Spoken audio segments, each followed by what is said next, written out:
आता बातमी आहे तनिष्कांची। अंबरनाथमधल्या तनिष्का व्यासपीठातल्या महिलांनी वयात आलेल्या मुलींसाठी एक अनोखा उपक्रम राबवलेला आहे।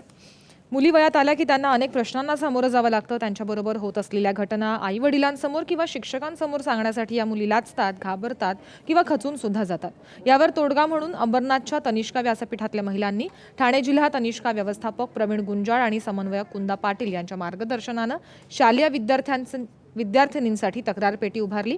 या तक्रार पेटीचा विद्यार्थिनींना नक्कीच फायदा होईल अशी आशा तनिष्का व्यासपीठ महिलांनी आणि शिक्षकांनी व्यक्त केली आहे।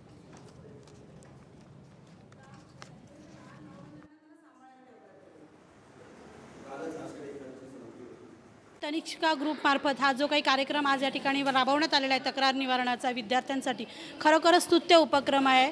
विद्यार्थ्यांना बाहेर होणाऱ्या भेडसावणाऱ्या समस्या हे मुलं सांगत नाही, शाळेतही सांगत नाहीत, कदाचित ते आईवडिलांजवळही सांगत नाही, परंतु लिखाणाच्या माध्यमातून ते चांगल्या परीने व्यक्त करू शकतात।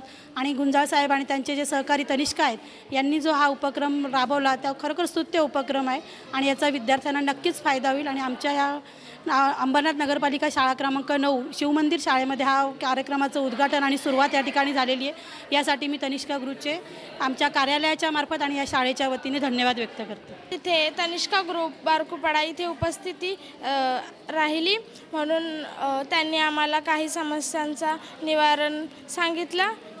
त्यांनी एक तक्रार पेटी ठेवली, त्यांच्यामध्ये ज्या काही मुलींना शारीरिक समस्या होतात त्या चिठ्ठीमध्ये लिहून त्या तक्रार पेटीमध्ये टाकू आणि तनिष्का ग्रुप हे नक्कीच सोडवतील अशी आम्हाला खात्री आहे। जे आज उपक्रम दाखवले ते आम्हाला बघून खूप छान वाटला आणि मला माहिती आहे आता जे आमच्याकडे अडचणी येतील ते तनिष्का गट मिळून ते आमच्याकडून अडचणी दूर करण्याचा पूर्ण प्रयत्न करील।